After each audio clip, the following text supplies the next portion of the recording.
Tonight, we delve into the annals of history to bring you the tale of a warrior unlike any other, a conqueror whose name echoes through time.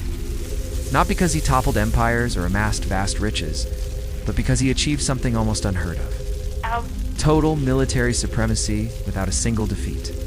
But who was he? How did he achieve this? And what does his legacy tell us about the nature of warfare and leadership? His story began not in palaces, but in the ranks. He rose through the military, learning the art of war from the ground up, experiencing victory and defeat firsthand. In an age when generals were often kings or nobles, he was the epitome of the self-made man. He understood the value of strategy, the importance of logistics, and above all, the human element of war. The soldier's mindset, their strengths, and their weaknesses. As he advanced through the ranks, he began to assemble his most valuable asset, an elite band of soldiers who were not just loyal, but considered themselves an instrument of his will. They became more than soldiers. They were an extension of his strategic mind, carrying out his orders with precision that bordered on the supernatural. His rise to prominence came with the outbreak of a brutal conflict that tore apart the known world. With each passing year, the situation grew more dire for Rome. Victory seemed elusive, and whispers of defeat echoed through the streets of the great metropolis. Then came the call that would change everything. Rome summoned its best general to save its teetering campaign. And when he arrived on the scene, he saw a demoralized army on the verge of collapse. But then something extraordinary happened. It turned the tide. Victories started pouring in, each more stunning than the last. The names of these battles are now etched in stone. Zama, Coroncebus, Hispalis. Victories that were not just triumphs, but masterclasses in military strategy.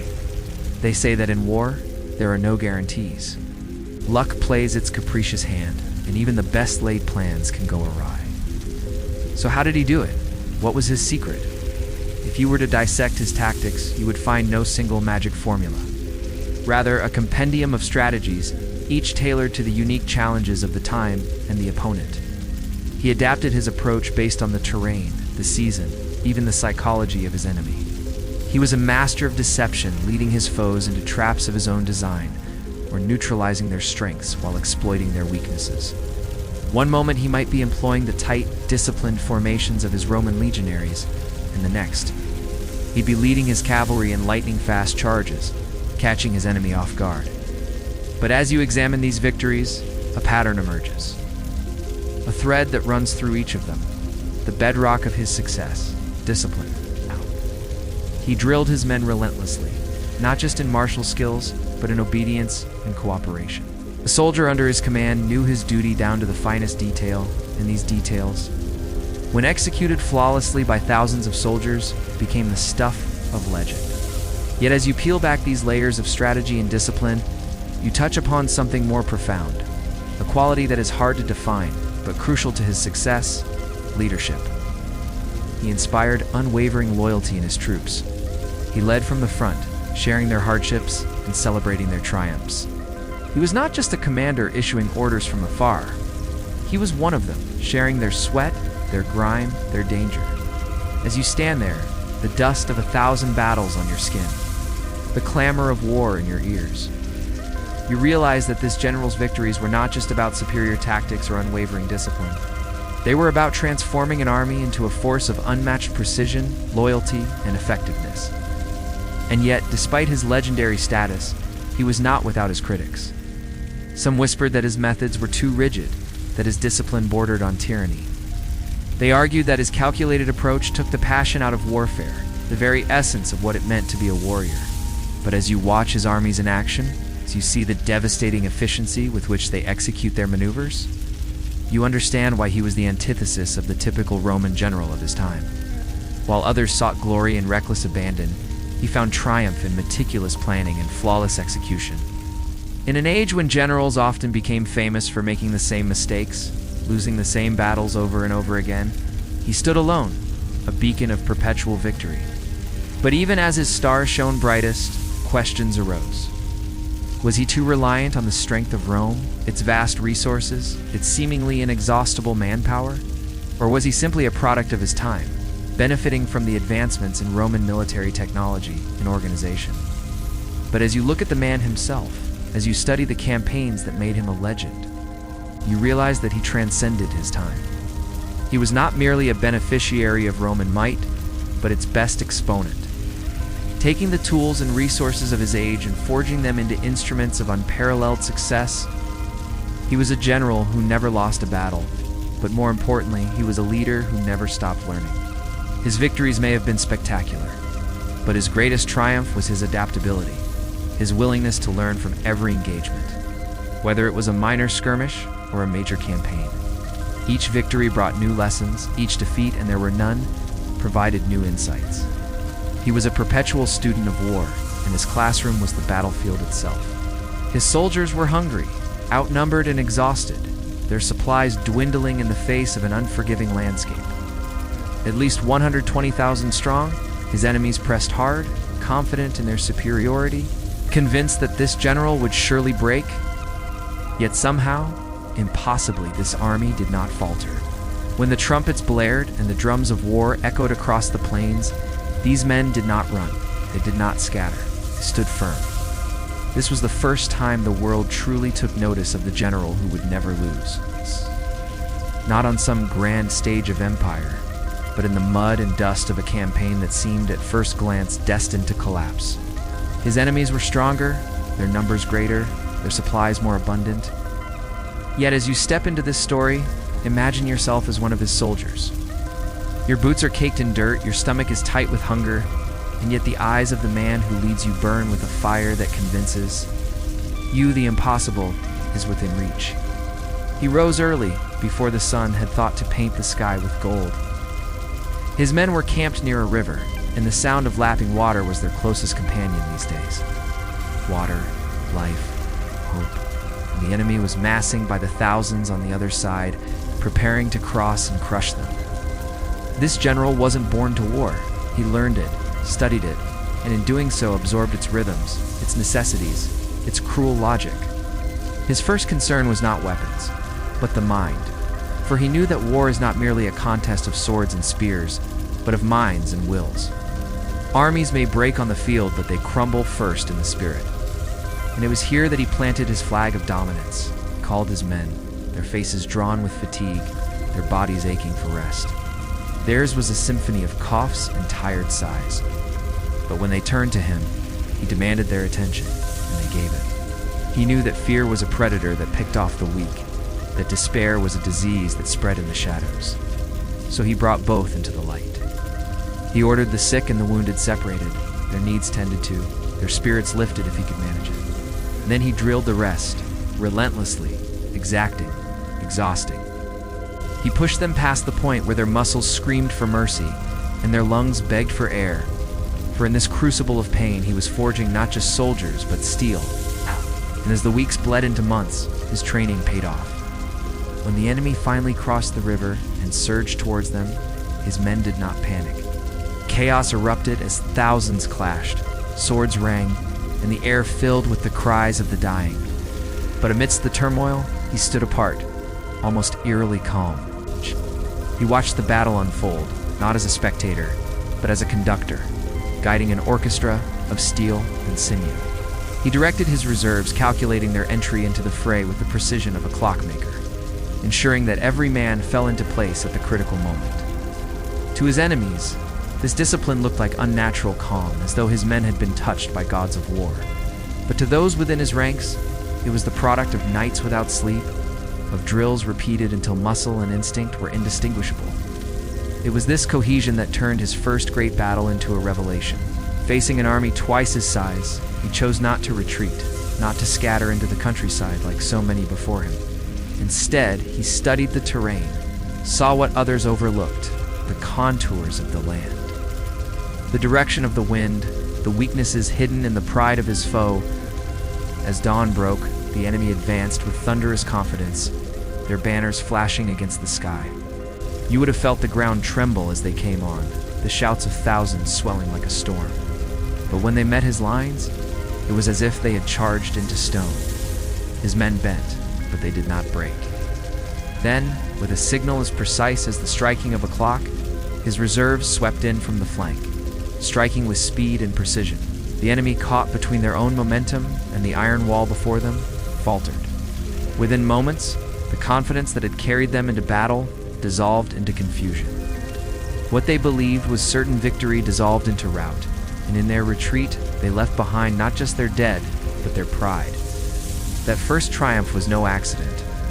It was a declaration. Word spread quickly. There was a general in the field whose forces did not yield. Strategies were flawless. His very presence on the battlefield seemed to invite victory. From village to city, whispers carried the tale. Mothers spoke his name with reverence. Fathers told their sons to remember him. And kings began to watch him with a mixture of admiration and unease. He had proven that he could outfight, outthink, and outlast an enemy that should have crushed him. And this was only the beginning. Victory has a way of multiplying itself, echoing across lands and decades, transforming a single battle into a legend that grows with every retelling. For the general who never lost, his second great campaign would prove that the first was not a miracle, not a stroke of luck, but the beginning of an unbroken chain of triumphs. You must picture the moment. The world now watched him with wary eyes. Rivals whispered in smoky chambers. Monarchs calculated how to use or resist his power. And his enemies, those who had tasted defeat at his hands, burned with the desire for revenge. And yet, despite the pressure, he advanced. To follow him into this campaign is to step into a theater of war more perilous than before, where not only the clash of armies, but the clash of politics threatened to consume him. The setting was one of shifting alliances, where yesterday's friend could become tomorrow's foe. He knew that loyalty in such a world was fragile, and so he built his own fortress of certainty, the army itself. Each man under his command was not just a soldier, but a cog in a vast and intricate design.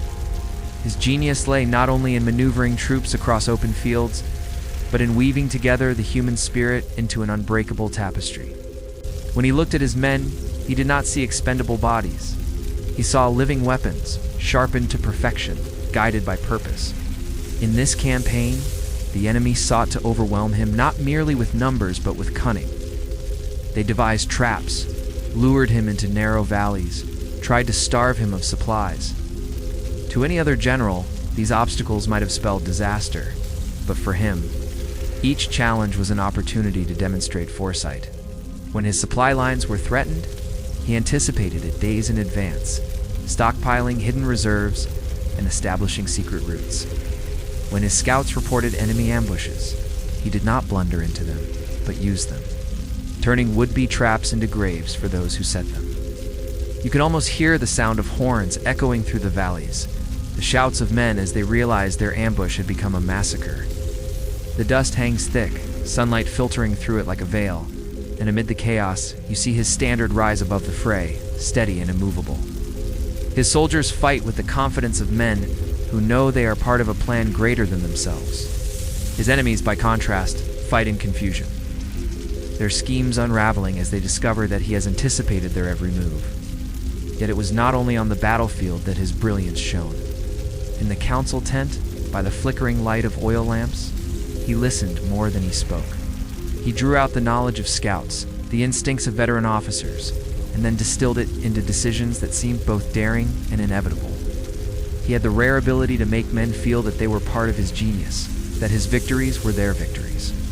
This bond of trust created an army unlike any other, not just disciplined, but devoted. The campaign reached its climax in a confrontation that would be remembered for generations.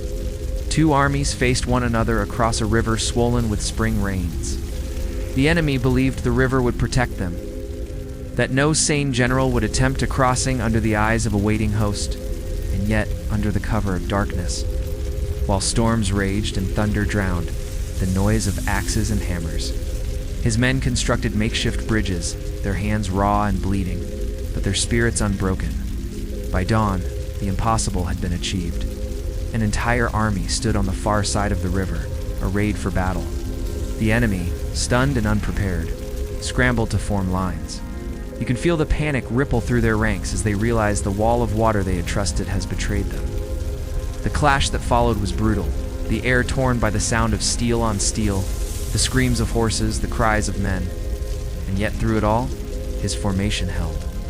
His soldiers advanced not in reckless charges, but in measured, relentless steps, grinding down their foes with the inevitability of a tide.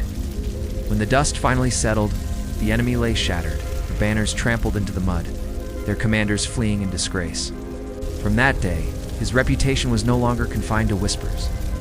It spread like wildfire, carried by traitors, envoys, and refugees. To the common people, he became a figure of myth, a man blessed by the gods of war. To kings, he became both an asset and a threat, a force that could tip the balance of power. And to his enemies, he became a nightmare, a shadow looming on the horizon, promising defeat no matter how strong their armies might be. But triumph brought new dangers. Within his own ranks, jealousy stirred among officers who could not match his brilliance. At court, politicians fretted that he was becoming too powerful, that his loyalty might one day shift. He sensed these dangers as keenly as he sensed a hidden ambush. And yet, instead of retreating into paranoia, he pressed forward. His victories were his shield, his record of invincibility, his most powerful defense. No king could dismiss him without risking revolt. No rival could accuse him of incompetence when his banners never fell. For you, standing in the afterglow of another impossible victory, the realization begins to sink in. You are witnessing not just a skilled commander, but a phenomenon.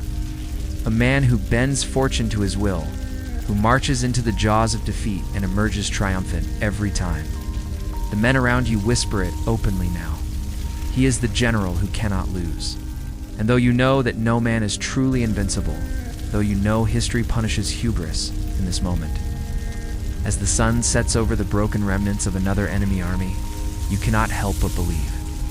For most men, war is a cycle of fear and fatigue, of victories quickly followed by defeats. But for the general who never lost, war seemed instead to be a canvas upon which he painted triumph after triumph. By the time his third great campaign began, his name was no longer merely spoken with admiration or envy, it was carried with reverence, even dread. His reputation preceded him like thunder before a storm, and armies quailed at the prospect of facing him.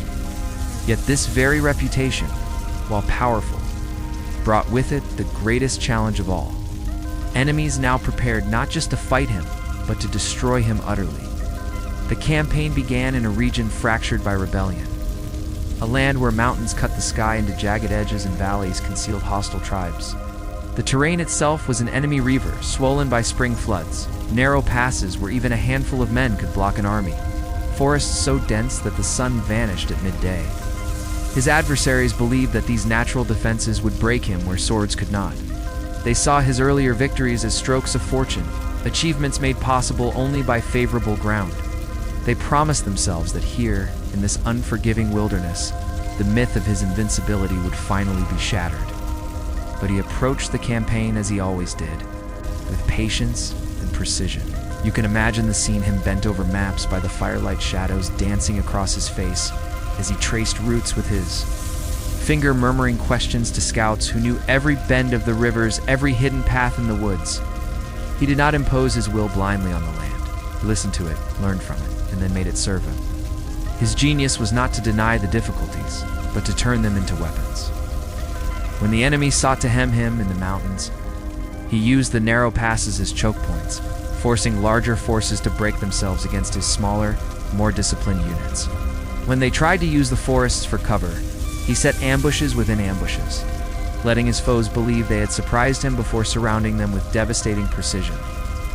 It was as though he had written the script of the war before the first blow was struck, and his enemies were merely actors performing their own downfall.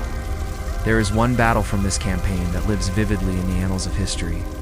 His army, moving through a valley, shrouded in mist, suddenly found itself confronted by an enemy force descending from the ridges on both sides. To any ordinary general, this was catastrophied, the perfect ambush, the kind from which armies do not return. The sounds of horns blared through the fog, rocks and arrows rained down, and panic began to spread among the men. You can almost feel your own heart quicken as the soldiers glance at one another, fear creeping into their eyes. But then he appeared. Not shouting wildly, not scrambling, but calm, commanding, his voice carrying over the chaos with the clarity of a bell. Orders were given swiftly, and like the turning of a great machine, the army shifted. Instead of scattering, his men locked shields, forming a living wall that absorbed the enemy's first charge. Then, with signals as crisp as lightning, he directed reserves to strike upward along hidden goat paths that scouts had discovered days earlier. In moments, the trap had reversed them. Ambushers found themselves attacked from behind, their advantage turned into a coffin. When the fog lifted, the valley floor was littered with the broken remnants of an army that had believed it could outwit him. Word of that victory spread like wildfire, not only for its brilliance, but for its audacity. To win an open battle was one thing, but to snatch victory from the jaws of a perfect ambush seemed almost supernatural. His soldiers, hardened and weary though they were, began to speak of him not just as a commander, but as a talisman of fortune, a man whom the gods themselves favored. The effect on morale was immeasurable. Where other armies might have despaired, his men marched with the unshakable belief that no matter the odds, no matter the trap, he would find a way to lead them through to triumph. And yet, victory came at a cost. His enemies, desperate to stem his advance, scorched their own fields, burned their villages, and poisoned wells, leaving behind nothing but ashes and ruin. His army endured hunger, thirst, and exhaustion. You would have seen men collapse by the roadside, their strength spent, their eyes hollow.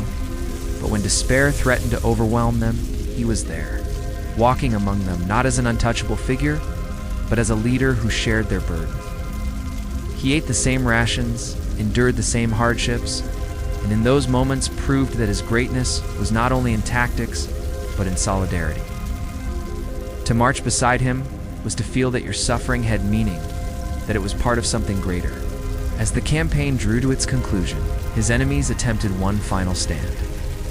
Gathering what remained of their fractured forces into a desperate coalition, the battlefield was a barren plain, scarred by fire, the sky dark with smoke. On one side, an army of disparate tribes and rebels, united only by hatred of him. On the other, his soldiers, weary but unbroken, their ranks steady, their eyes fixed on the man who had never led them astray. The battle raged from dawn until dusk, a maelstrom of dust and blood. Time and again it seemed the enemy might break through, their sheer numbers pressing against his lines. And yet each time, with perfect timing, he unleashed reserves, counterattacked, or shifted formations in ways that turned chaos into order. By nightfall, the coalition was shattered, its leaders slain or fled, its survivors scattered to the winds. When silence fell, it was not just another victory, it was the cementing of his legend. He had triumphed not only over men, but over terrain, over weather, over the very elements themselves. His record remained unblemished, his aura of invincibility stronger than ever. For his soldiers, it was proof that following him meant survival, even in the harshest of trials. For his enemies, it was confirmation of a nightmare, that no matter what they devised, he would always be ahead, always untouchable. And so the world began to ask not whether he could be defeated, but whether he was even mortal. For you, standing amid the wreckage of yet another impossible victory, the thought takes hold. Perhaps history itself bends around this man, refusing to allow him the taste of defeat. By the time his fourth great campaign began, the general who never lost a battle had become less a man than a symbol. To his enemies, he was the embodiment of dread. A shadow that stretched across maps and kingdoms, a figure invoked in fearful whispers as armies prepared to face him. To his allies, he was hope incarnate, a bulwark against chaos, a guarantee of victory in a world where certainty was rare. And to his soldiers, he was something even greater. The reason they marched, fought, and endured. Yet the higher a man rises, the greater the storms that gather around him, and in this campaign, he faced enemies not just across the battlefield, but within his own ranks and among the courts that envied his power. The theater of war had shifted. Gone were the mountain valleys and hidden ambushes of his earlier triumphs. Now he marched into a land of vast plains and fortified cities, a place where speed and maneuver were tested against stone walls and entrenched defenses. His adversary this time was no mere rebel coalition or tribal host, but a disciplined empire, hardened by centuries of war. Led by generals who had studied his every move and vowed to break his unbroken record. They had prepared fortresses stocked with supplies, armies drilled to near perfection, and strategies designed specifically to counter him. It was by all appearances the greatest test of his career. You can see the army encamped on the open plain. Thousands of tents stretched like a sea of canvas beneath the blazing sun. Dust hangs heavy in the air, clinging to armor, stinging the eyes. Out soldiers sharpen blades, mend shields, whisper prayers. In the midst of it all, there he is, calm, composed. Studying the enemy fortifications as though he can already see the cracks within their walls. Where others saw an impenetrable stone, he saw weakness, the overconfidence of defenders, the complacency of a force that believed itself safe behind battlements. Rather than hurl his men into futile assaults, he turned patience into his greatest weapon. Siege lines were drawn, supply chains established, outposts erected in a careful ring around the fortified cities. But unlike other sieges that dragged on for months or years, his approach was not one of stagnation.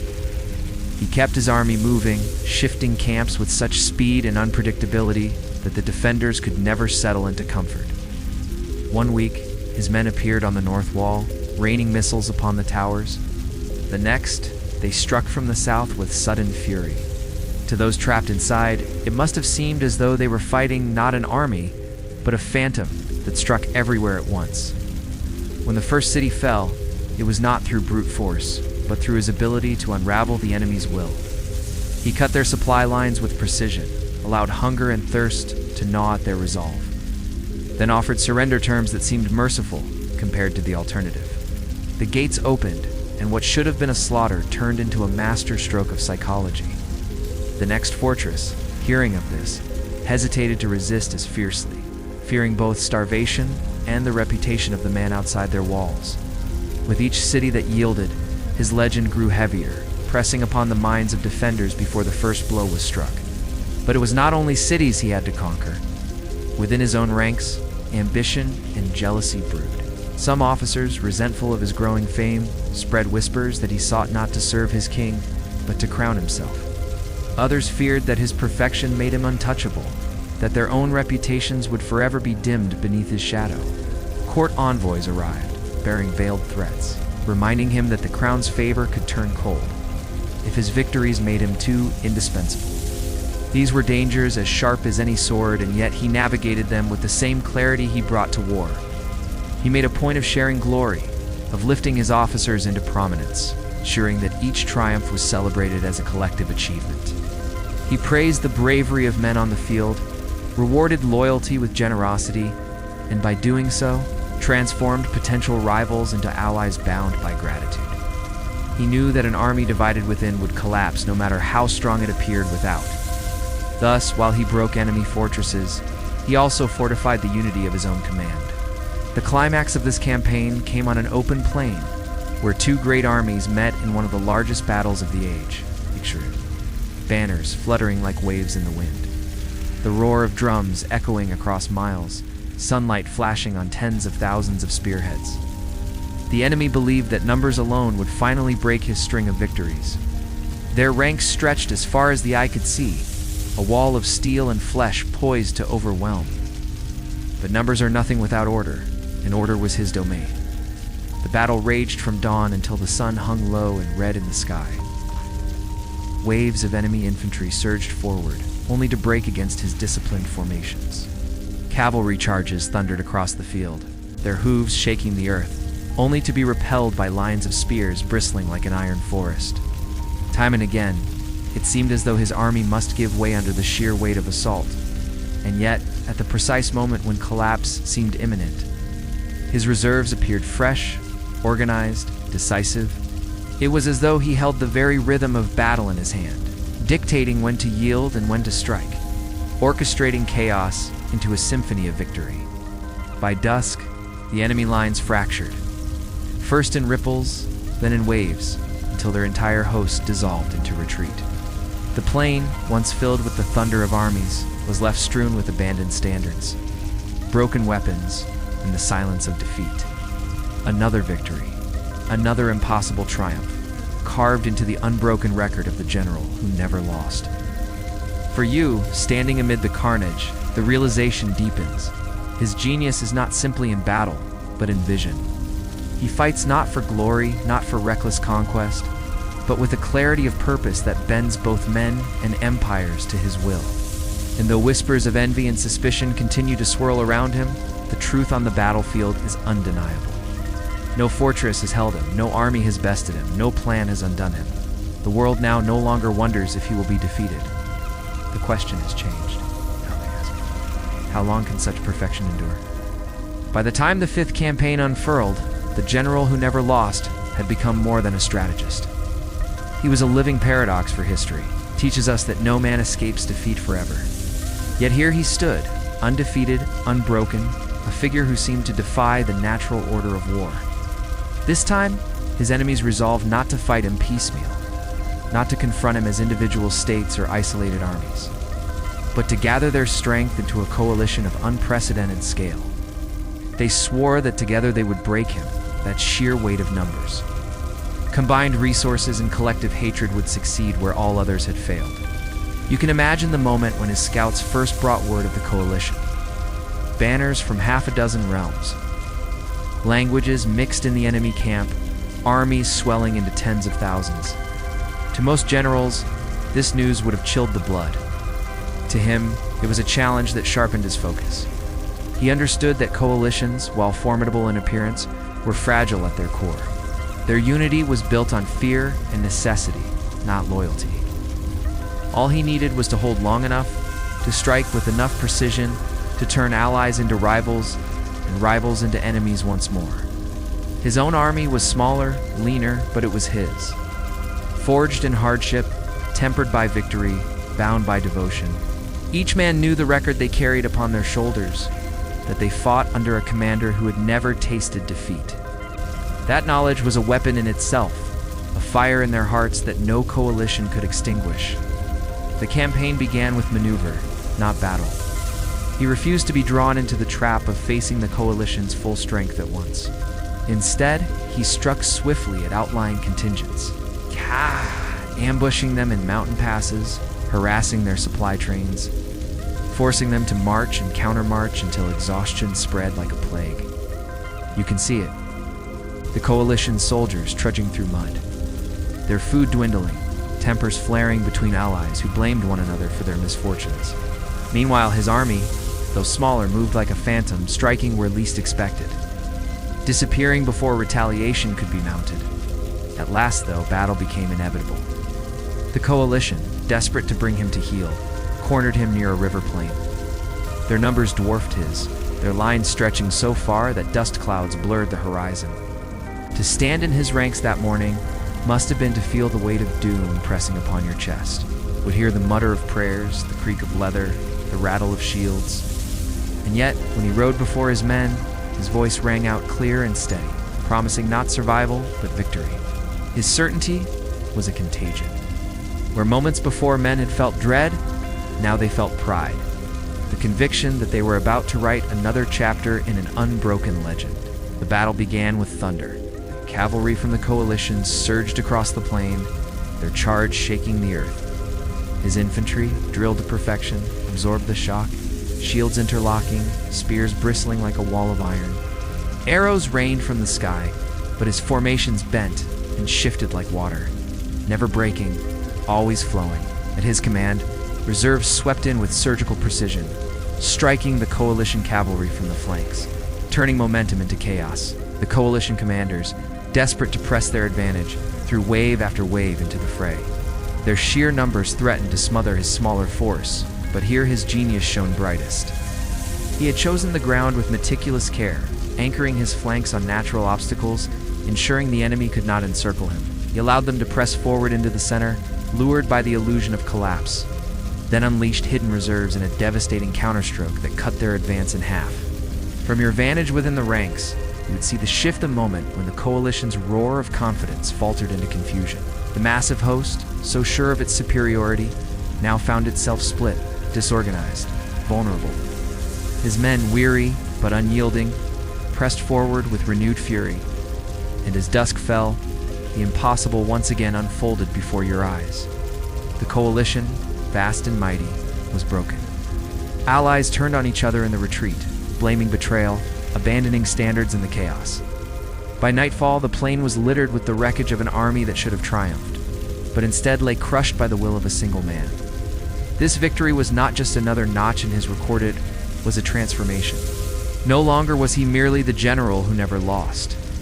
He was now a figure whose legend had outgrown the battlefield. Tales spread of his near supernatural foresight, of his ability to see the future of battles before they began, of his unshakable calm that turned fear into fire. Common folk prayed in his name, believing his presence meant protection. Enemies despaired before even meeting him, convinced that resistance was futile. Yet with such awe came danger. Kings and rulers who once celebrated his triumphs now grew uneasy. Was a man like this truly a servant, or had he become a master in his own right? Courtiers whispered of ambition, of the day he might turn his undefeated army against the very throne he served. Spies were sent, loyalty was questioned, and political intrigue began to weave around him like a tightening noose. But he was not blind to this. He knew that victory on the battlefield was not enough. He had to wage a quieter war in the corridors of power.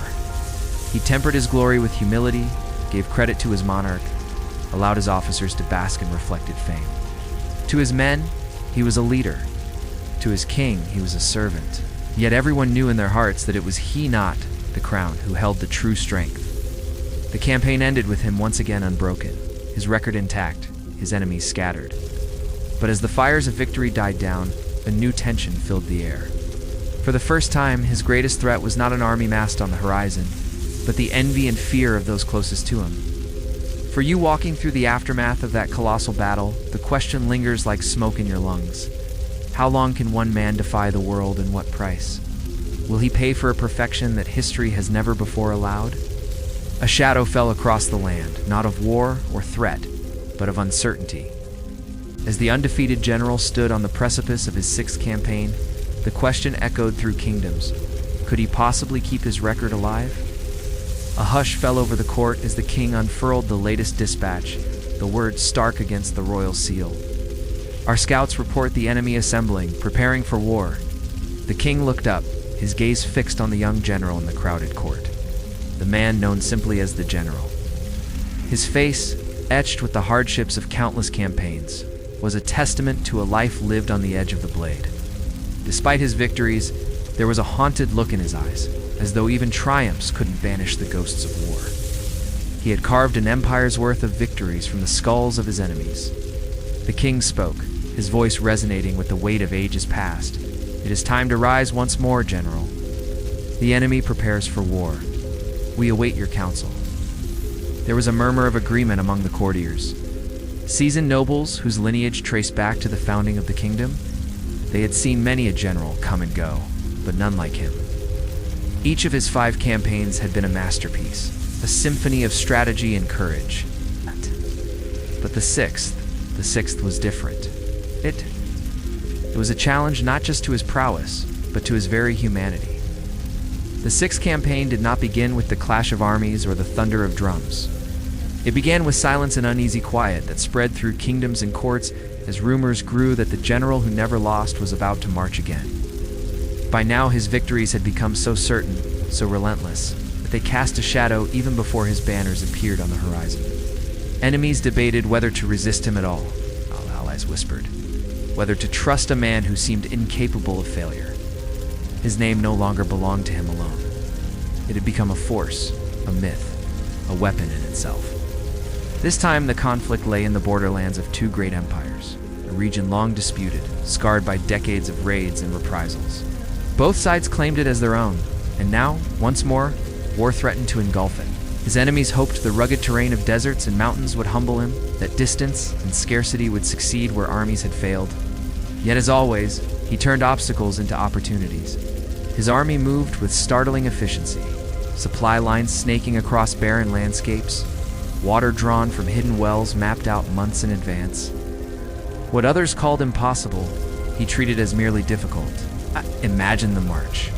The sun blazing overhead, heat shimmering across the sand, armor searing against the skin. Horses stumble, men falter, but discipline holds them together. In such conditions, lesser armies would wither before even meeting the enemy.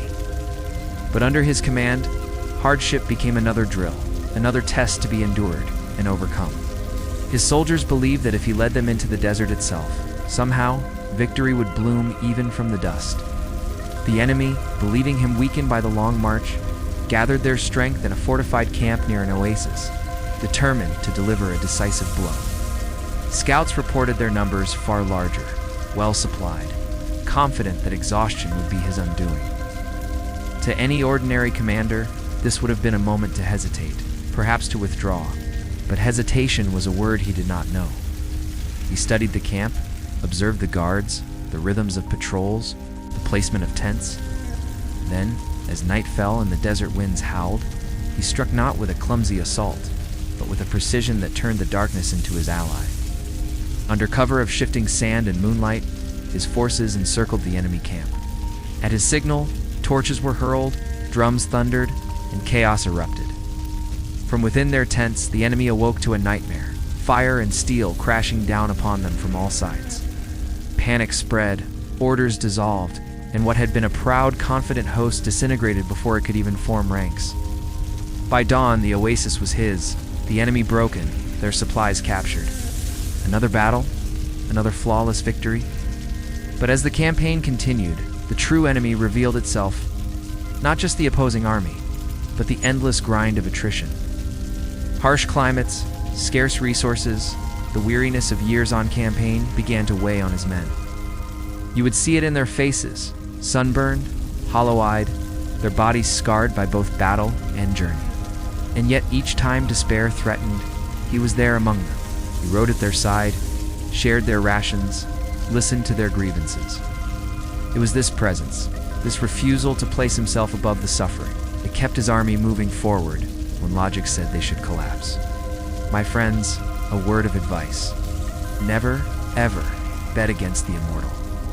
By the time the 7th campaign was called, the general who never lost a battle was no longer simply a commander. He was an inevitability. His very name had become shorthand for triumph. His banner promised that wherever it flew, victory would follow. And yet, as his legend swelled, so too did the forces arrayed against him. For the first time in his career, the world seemed to unite not out of convenience or rivalry, but out of desperation, determined to end his streak at any cost.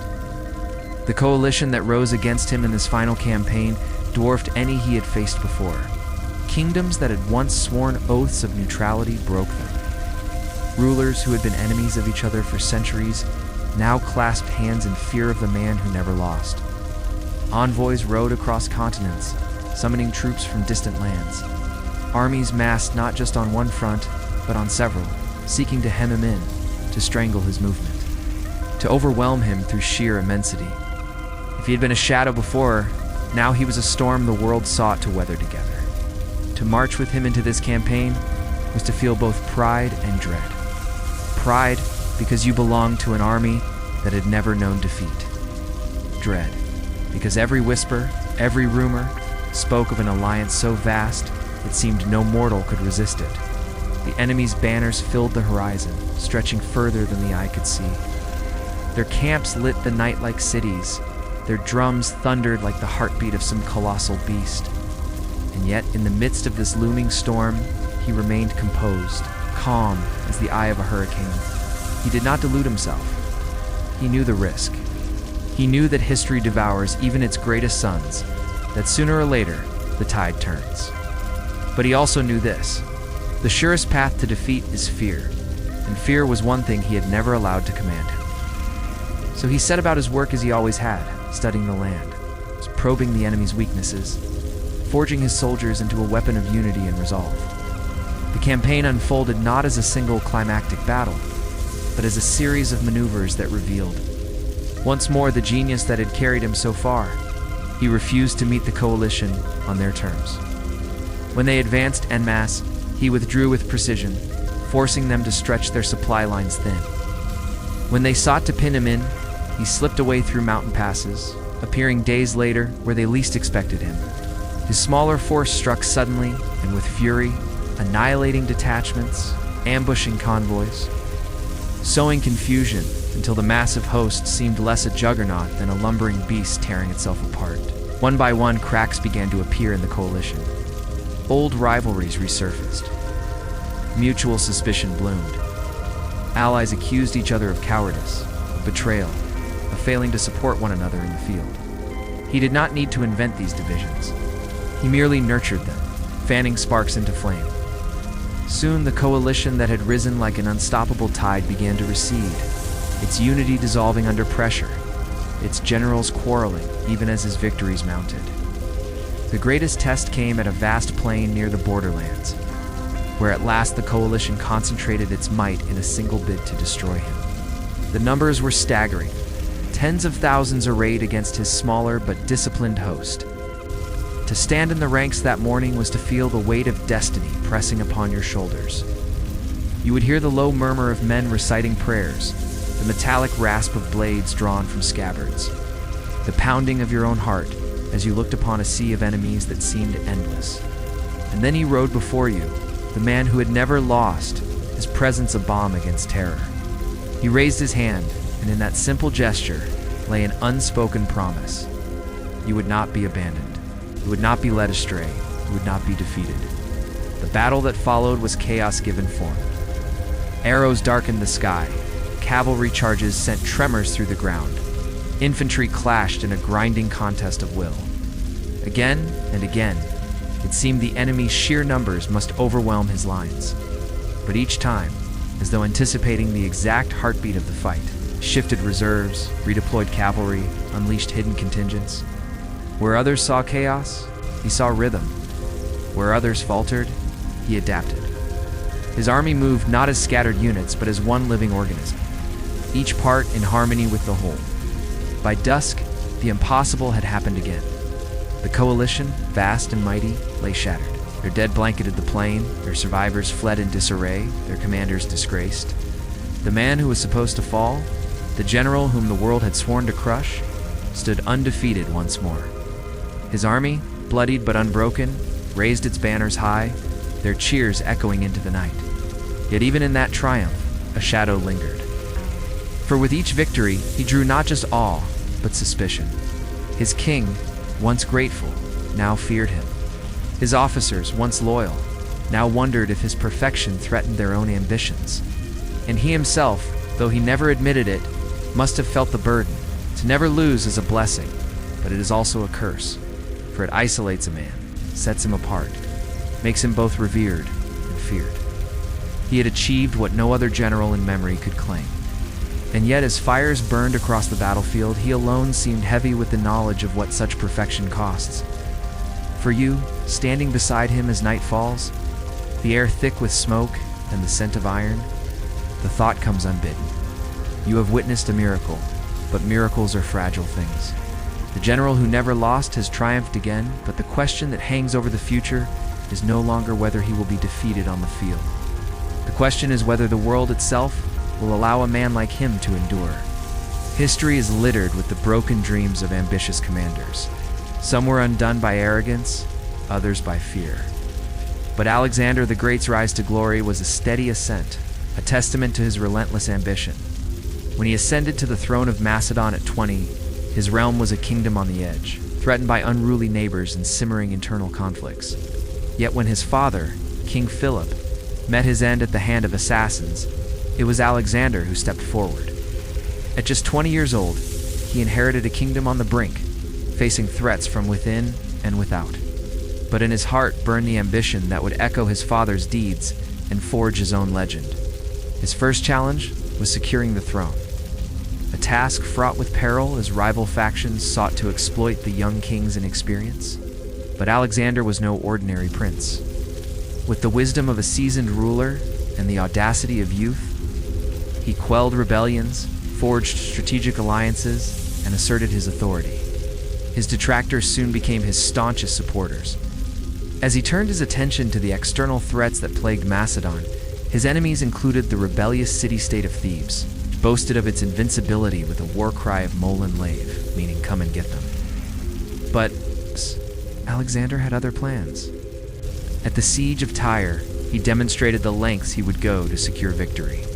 When the citizens taunted him with their famous boast, his response was swift and decisive. Instead of breaking the city and letting bloodshed stain the streets, he ordered the sea to be filled with the blood of the defeated, drowning the insolent Thebans in a crimson wave. This was the new Macedon, under Alexander the Great, assertive, ambitious, and ready to reshape the known world. And so began the epic saga of his conquests. From the shores of the Aegean to the deserts of Egypt, from the plains of Arbela to the gates of Persepolis, he marched with an unwavering determination that left rivals and allies in awe. Each step was a testament to his strategic brilliance and the loyalty of his troops, who admired not just his intellect, but his compassion. He was known to visit the sick and wounded, sharing their hardships and boosting their morale. His accessibility, coupled with his ability to inspire awe and obedience, made him a near-mythical figure. Kings and generals who had once mocked the young ruler watched in stunned silence as he reshaped the political map of the ancient world. Conquering Persia, reaching the borders of India, and returning with riches that made even the wealthiest rulers envious. At each turn, his opponents thought they had him trapped, only to be proven wrong. Victory after victory solidified his image as an invincible leader, setting him on a collision course with the deserts of the East. His empire stretched from Greece to the Indus Valley, a feat unmatched in the annals of antiquity. In his wake, he left not just subjugated lands, but a web of cultural exchange that continues to influence the world today. Through his love for his men and his unwavering pursuit of excellence, Alexander achieved what many thought impossible. He proved that a Macedonian could conquer the known world, and in doing so, become a god among men. So the question echoes through the ages: what becomes of a man who seems invincible? The answer perhaps lies in the legend itself, a cautionary tale of hubris and mortality that reminds us even gods can fall. History remembers Alexander the Great, not just as a conqueror, but as a symbol of human ambition and the tragic fallibility of even the greatest leaders. His insatiable drive, while leading him to unprecedented heights, also sowed the seeds of his own demise. For a man who conquered so much, his undoing was ironically a lack of understanding, a failure to appreciate the vastness of the empire he had built. And so the invincible Alexander met his end, far from home in the city of Babylon, succumbing to a fever that some say was brought on by his excesses. As his empire sprawled across 3 continents, it was a cruel twist of fate that he should be felled, not in battle, but by a disease that no army could withstand. His passing at the young age of 32 was not just a personal loss, but a turning point in history. The empire he had so painstakingly forged fragmented, plunging the ancient world into a new era of power struggles and shifting alliances.